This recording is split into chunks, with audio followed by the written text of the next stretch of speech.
How's it going, guys? I'm back here again for another video, and in this video I'm going to be showing off the new Kurt Cobain Rolling Stone issue that was just released this month. I got this down at Walmart for only $5, which is a really good price for this.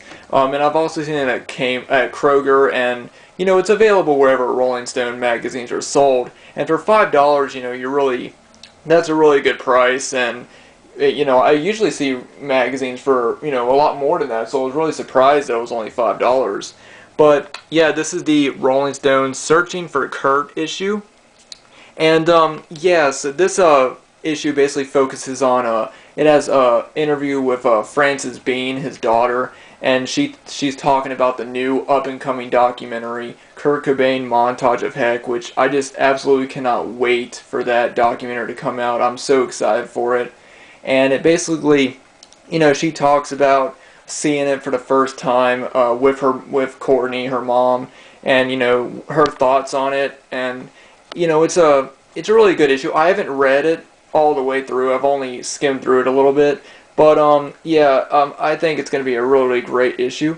I'm not going to show off the entire magazine. I'm only going to show off the pages that involve Kurt or Frances Bean. So without further ado, let's go ahead and get started. And of course, the first thing you see right here is this really awesome image of Kurt on the front. I absolutely love this photograph.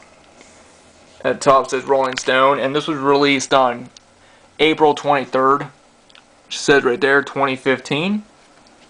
And it's got a couple of other, interesting issues, like it talks about the up-and-coming Rolling Stone U.S. tour. The Rolling Stones are going on tour, as well as a section about Pete Townshend's up-and-coming farewell tour. But mostly just got it, just because of Kurt. Down right here it says Searching for Kurt, and then it says Frances Cobain and the father she never knew. So this issue really does focus on Frances and her trying to paint a really good portrait of her father. So yeah, I'm just gonna go ahead and get to the page. I've already put a bookmark where it starts, which is right here. And open it up right here, you get this great image of Frances Bean walking through this doorway with the trees in the background, and they looks really dirty, the building that she's in. And this article right here is called Searching for Kurt. And right here I'll read this, and it says, the Nirvana singer's daughter, Frances Bean Cobain, is on a sacred mission to create an honest picture of her father for the world and herself, by David Freaky. And like I said, this whole entire issue is mostly about Frances Bean watching Montage of Heck with her mother and her initial thoughts on the entire documentary, and it really goes into a lot of great detail about what she thought about it. One thing I like about this photograph right here is that if you look closely on the door frame, it says right here, it says "Live Through This," which is the title for one of her mother, Courtney, her band Hole. It's one of their albums, which I thought was a nice little touch. And then right here on the wall, which you can kind of see, it says "About a Girl," which, if you know about Nirvana, that's one of the names of their songs. And I kind of liked how it has both, a title of her mother Courtney's band's album and one of Kurt's songs on here. It kind of shows the contrast right there, and you can tell that both of course Frances had of course Courtney had a major impact on Frances because of she was around when she grew up and all the things that she went through. Speaking on a fan of the band, I'm not a huge fan of Courtney. I'm not a fan of Courtney Love at all, but I do like that Courtney is trying to be the mother that she could never have been. Even in this section right here, when they're talking about, right after they finished watching the documentary together, Frances and Courtney, Courtney even turns and says, tells her that she's sorry for not being the mother that she feels like she should have been for Frances.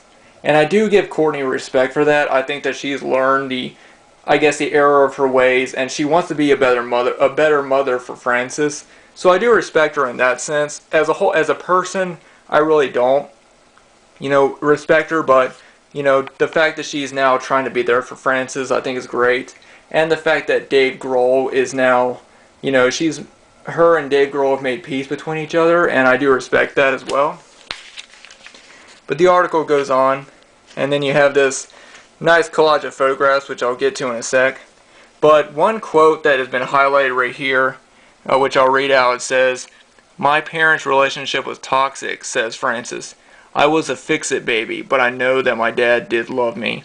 And, that sort of gives a lot of good info about, what was going on. Because you could tell that around when Francis was born, at that point, Kurt and, Courtney's marriage was already starting to suffer for whatever reason. They just weren't really getting along as well as they used to.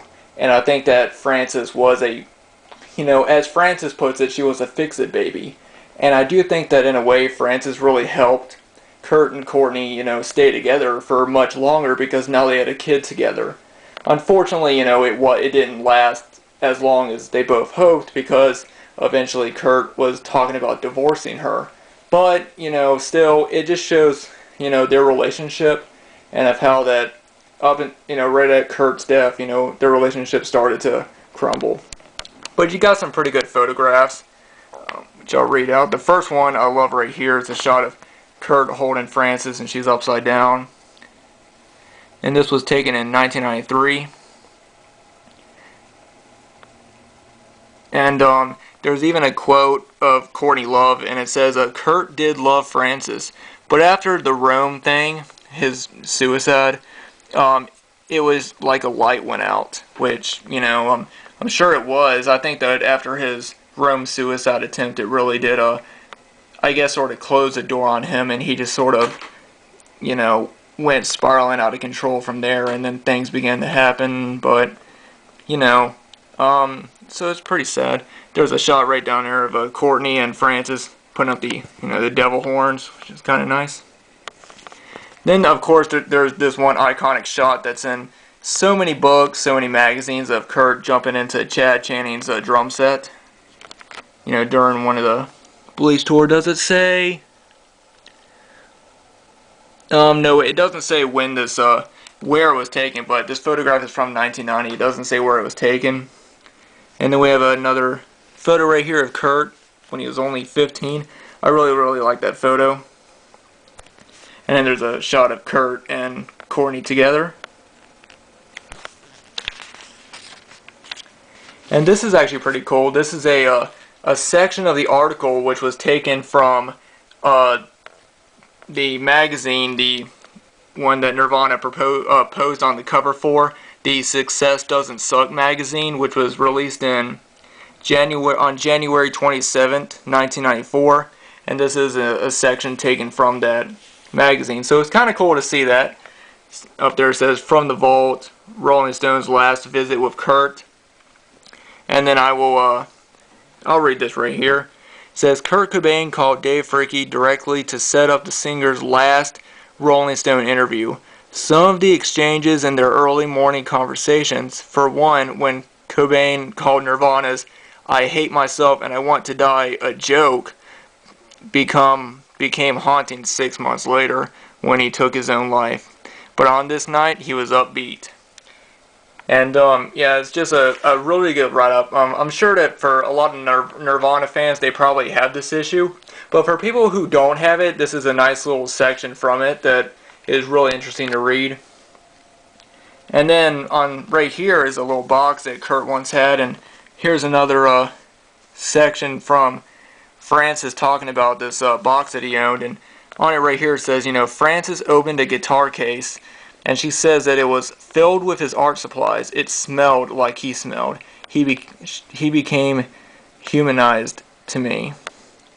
And on the top says heart-shaped box. And I know it's kind of small, but I'll read it for you guys. It says, "Director Morgan and Francis went together to a faculty to look through things like this collection of Kurt's art supplies and pages of notes and drawings. And you know, in this new up-and-coming documentary, there's just so many new things that are coming out that have never been officially released to the public.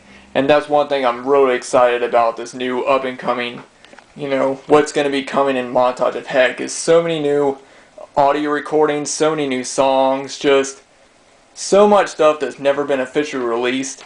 And it's really you know, cool how even after all the books have come out, even after all the documentaries, there is still so much stuff that hasn't been released and is going to be released when this documentary comes out. And I'm really looking forward to doing it. I'm really looking forward to picking up the or hearing the soundtrack of it as well, because there's going to be so many great, you know, audio recordings by Kurt that's never been, you know, heard before, and it's really great. Now, it kind of that's a section from reviews.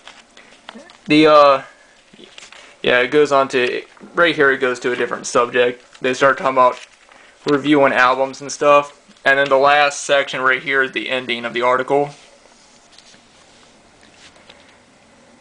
So, yeah, guys, that is pretty much it. That's all of the pages related to Kurt and related to, you know, Francis. I know I didn't show off anything that was written, but, you know, I really, I do want to say that I really do recommend this. I think it's a great, you know, little article to read. And like I said, it's only $5, so, you know, if you're a fan of Kurt Cobain, then, you know, or if you want to know about the up-and-coming documentary, then I definitely recommend picking this up. You know, it's nice and cheap, and it's, yeah, it's a pretty good write-up. And, you know, I hope you guys enjoyed this quick video. You know, like I said, I didn't go into a lot of detail about it, but, you know, I think I mostly just wanted to show off the photos and show off what the articles look like. So, yeah, thanks to everybody for watching. If you're planning on picking up this issue of Rolling Stone, definitely let me know. I don't know how long it's going to be on the shelves, but, you know, like I said, it's available everywhere. So if you want to get your copy, I definitely recommend it. Let me know if you're excited about the new documentary Montage of Heck, because I am so excited to see it, and I know so many, you know, Kurt and Nirvana fans just cannot wait for it. Anyway, guys, thanks to everyone for watching. Thanks to everybody who has subscribed to this channel. I really appreciate it, and I'll see you guys later.